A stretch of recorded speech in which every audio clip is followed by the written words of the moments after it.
My Chinese Business, podcast number 5.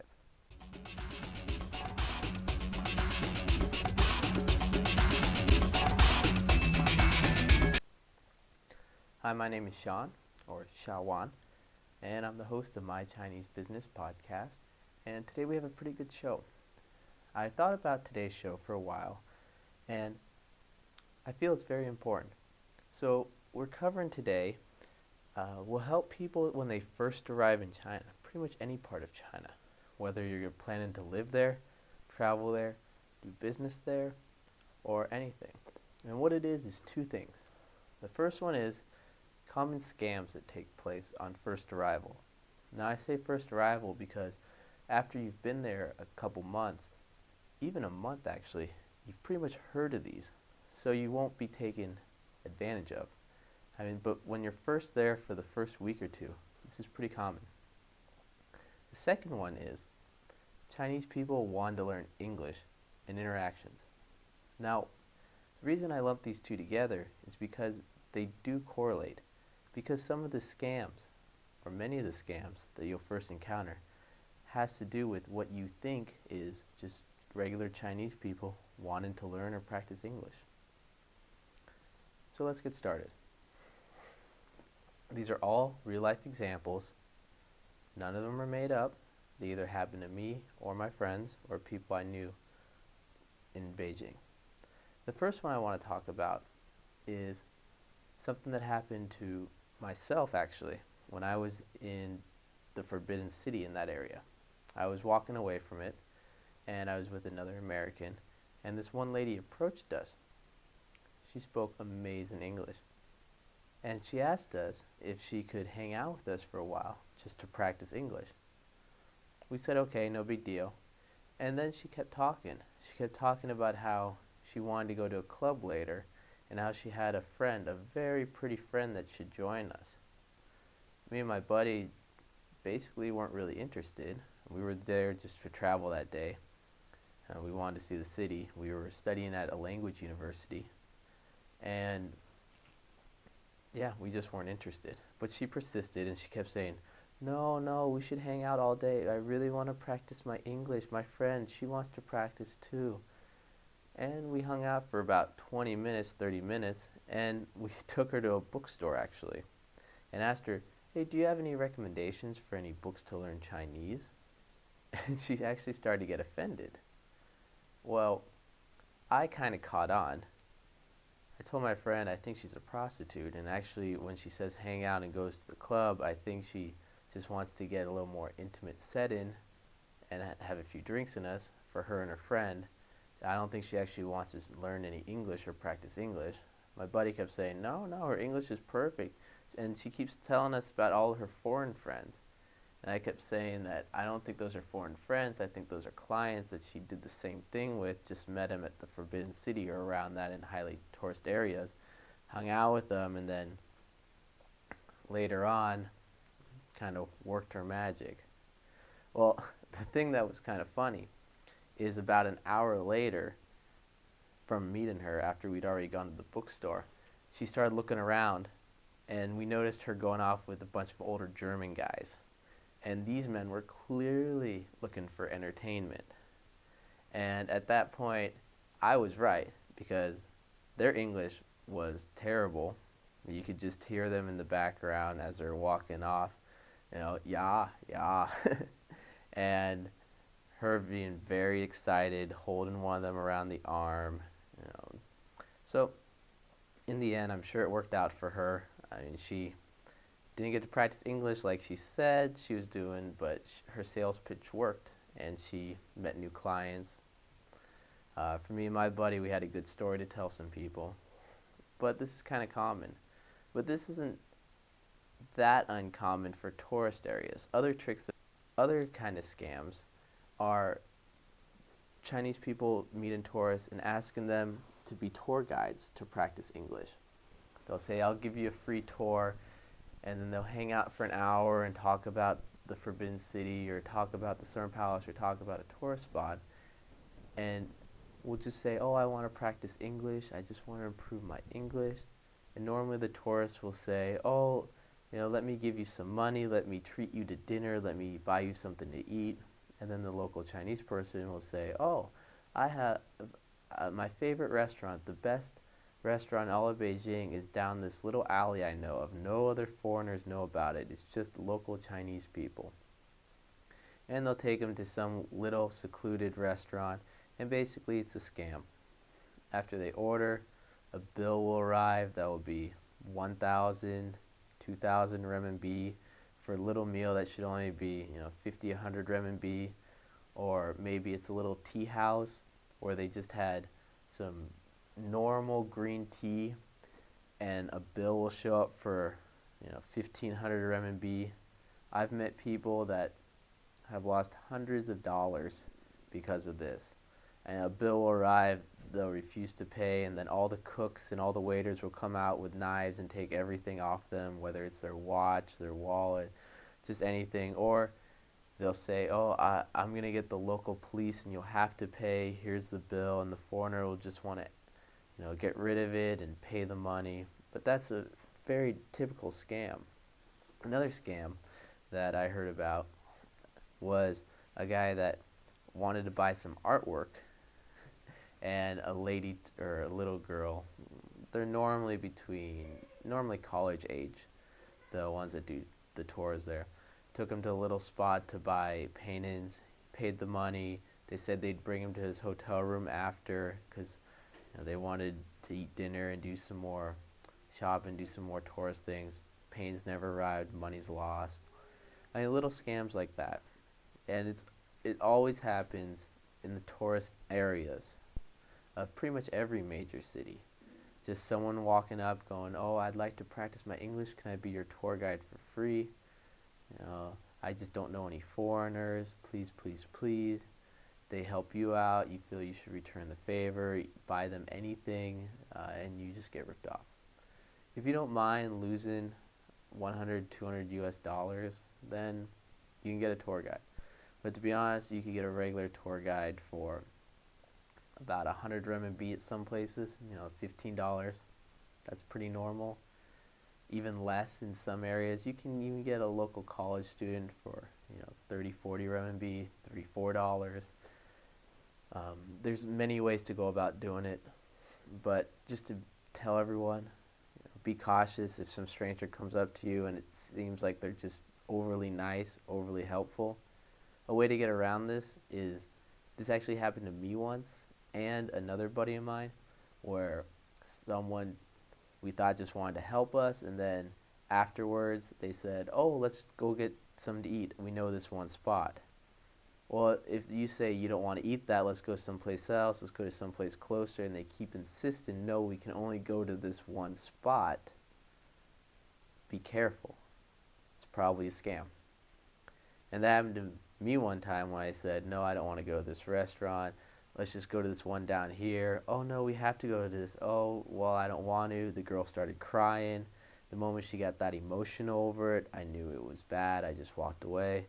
I had another buddy, same thing happened. As soon as he said he didn't want to go to the tea house the girl suggested, she started crying. So, just be careful. Okay, another thing, though, is when I was there the first week, a girl approached me and she said that her brother wanted a language partner. And I was very cautious because by this time I had heard of a few foreigners that had been scammed, that had had their watches taken by angry chefs with knives. And I said, okay, I'll meet your brother, but I'd like to meet him at the cafeteria on campus. Because remember, I was at a university, I was at a language university for the first 3 months I was in Beijing. Beijing Yuen, the Language and Foreign Culture University in Wudao. And the girl kept insisting no. She said that her brother would like to treat me to a nice dinner. This startled me and kind of made me suspicious because I figured when he meant nice dinner, he meant we'd go someplace, we'd order, we'd eat, the bill would arrive, he would leave, and I would be stuck there. So I kept insisting no, and eventually I said, fine, I'll meet you on campus tomorrow for the cafeteria. And she agreed. The next day I was there, it was 10 in the morning, and she arrived and said, my brother's waiting in the car over there with his parents, and there's a black Audi, tinted windows, right at the edge of the campus, right at the entrance gate. Now, I was pretty scared. Like, tinted windows and Audi, who was in this car? And I said I didn't want to go in, but then the car doors opened up, and this old man and old lady stepped out, and I saw them for about 100 meters. And I kept thinking to myself, well, that does seem like a family, and why, I really doubt a 60-year-old lady is going to be too much of a threat. So I started walking towards the car, and it was me, the girl that had approached me the day before, the two parents. In the back seat was a very, very shy uh, guy. He was still in college, and 21, 22, very skinny, very shy. And then I felt pretty comfortable. And I asked them where we're going. They said they'd like to treat me to Beijing duck at the number one place pretty much in Beijing for Peking duck, and it was amazing. The meal came to several hundred RMB.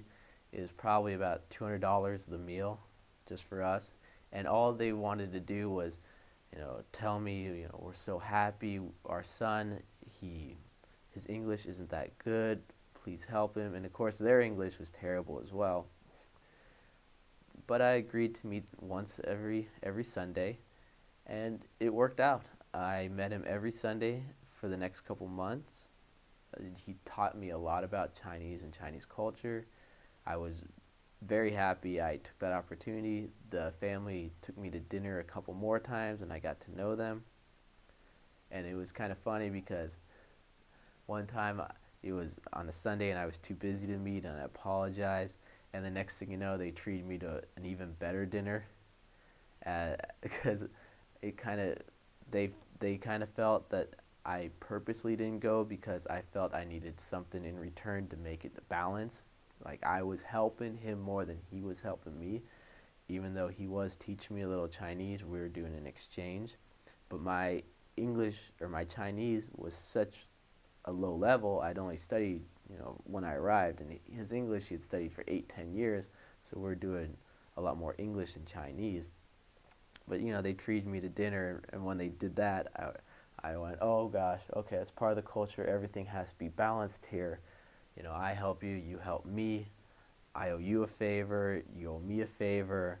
So now they're saying that they kind of acknowledged, or they believe I thought I was helping the son more than he was helping me, and then they bought me this really nice dinner to balance it. But it was really funny though, because every time we met for dinner, the parents, their English was terrible.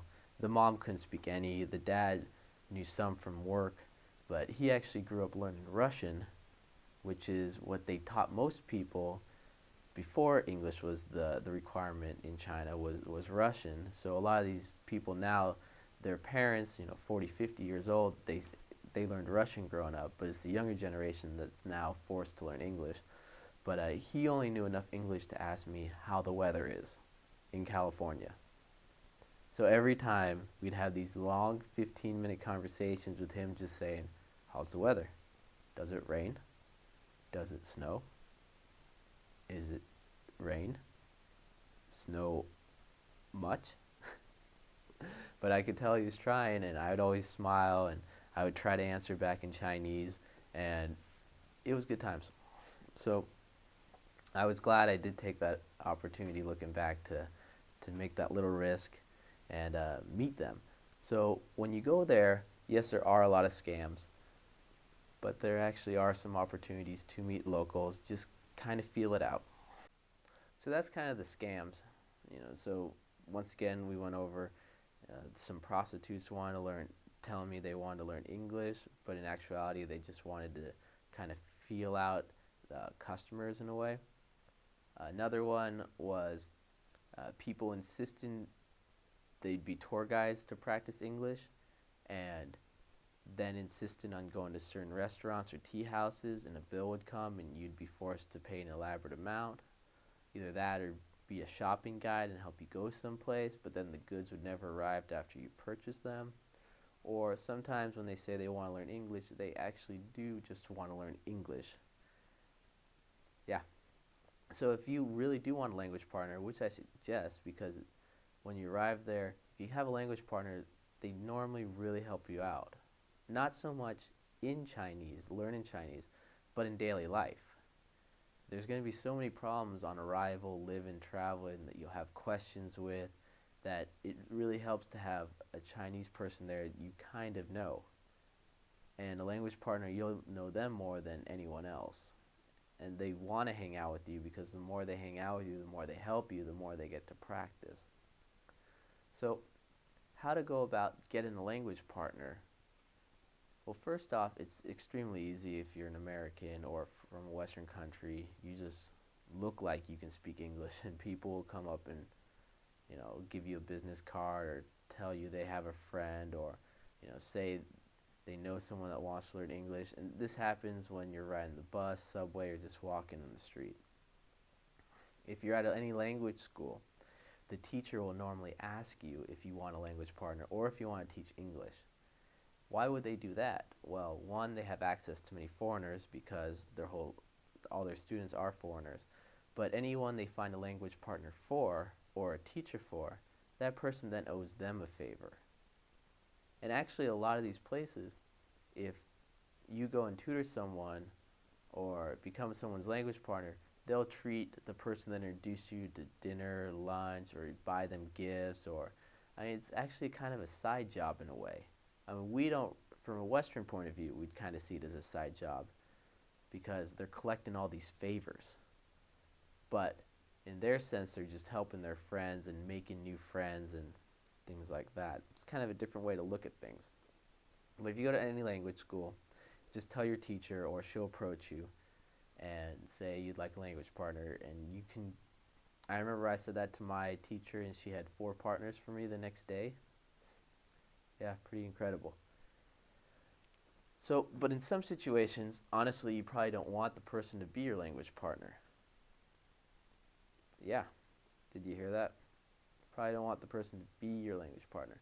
A lot of the people there, they're so excited to meet someone that speaks English that they won't teach you any Chinese because this is their first opportunity to actually speak English. So I've had language partners before that I would try to speak Chinese. It would be 5 minutes of Chinese speaking, an hour and a half of English speaking, and then I would just give up and say I don't want to ever talk to you again. I wouldn't say it directly like that. I would just always say I'm busy, I'm busy, I'm busy, I'm sorry, I'm busy, I'm busy. Other people, there's a lot of guys that will do this to meet girls to get girlfriends. In that sense, it's extremely easy. Just put ads out there. I'm looking for a language partner. Only a language partner, nothing else. You'll have a new date every night of the week, and then some girl you'll talk to, and it's not awkward for her because she's just going to meet you to practice her English. You're just meeting her to practice your Chinese. It's not a date, it's an exchange. So even if she has a boyfriend or you have a girlfriend that's Chinese, they accept it and they don't think too much of it. I've met many people that had a couple language partners, but actually in reality they were just partners, if you know what I mean. So, but back to the thing. Say there's some language partner you don't actually want.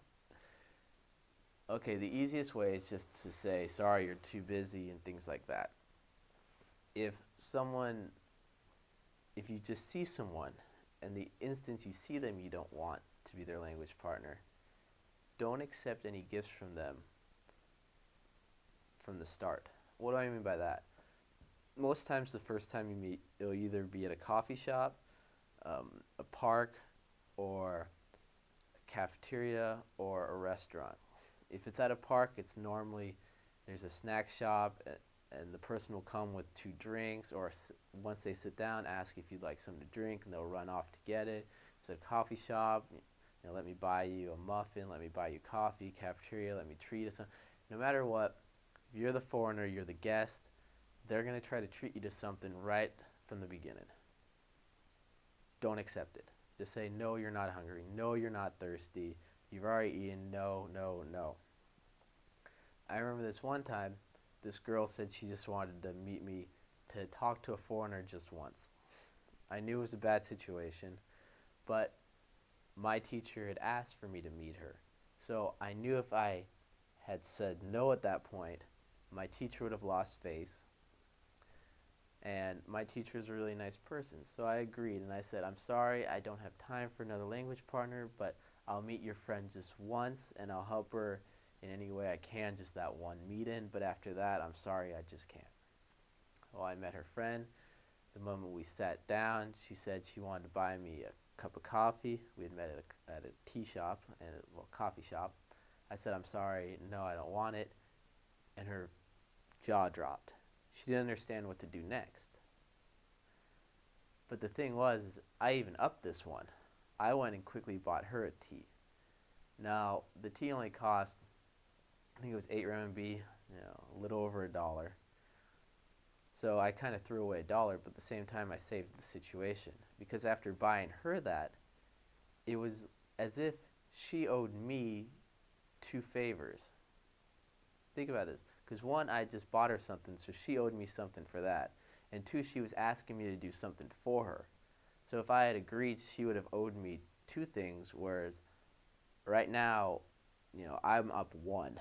So it's kind of my place to ask her for a favor next. I just bought her a drink. So it's my place to then ask her, hey, could you help me out? Can you do this for me?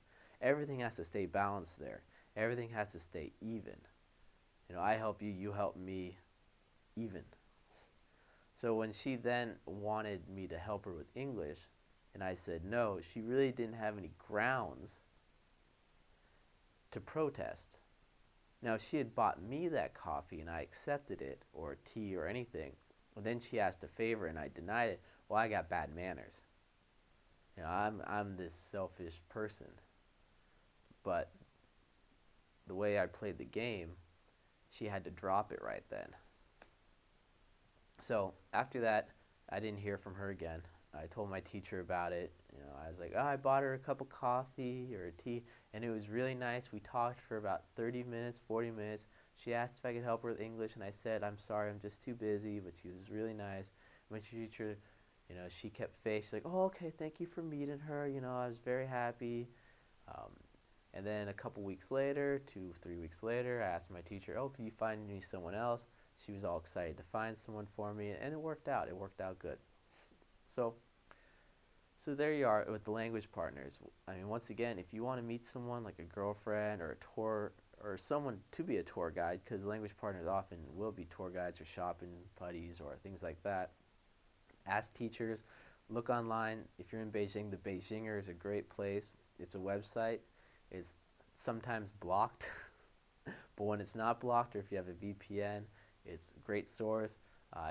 Craigslist, I never heard of anyone with much success on Craigslist, but go to any university and just walk around, or any college area, or sit on the bus, the subway, just basically any place where you're visible outside. Someone will eventually approach you and ask to be a language partner or to teach them English. But when you go into situations, kind of know what you want out of it. Do you really want a language partner? Do you want a girlfriend? Do you want some money on the side? Think of what you want before and lay the groundwork, lay the details. And don't halfway through being someone's language partner decide you want a girlfriend. Or halfway through getting to know someone you want money. Or be a teacher. Know ahead of time. If someone asks you, could you be an English teacher? Say, yes, I can teach English. I have a couple hours free. I want this amount of money. Or will you be an English? No, I don't want to teach English, but I am looking for a girlfriend. If you know anyone that wants to date a foreigner, things like that. Know ahead of time what you want, and it works out best for everyone. So today we went over a couple scams. Be careful around the foreign areas. Those are all the tourist areas. about strangers approaching you, because remember, that isn't part of their culture to approach foreigners, or not approach foreigners, but to approach strangers in general. It's really not part of their culture. So if they do that, be kind of wary of the situation.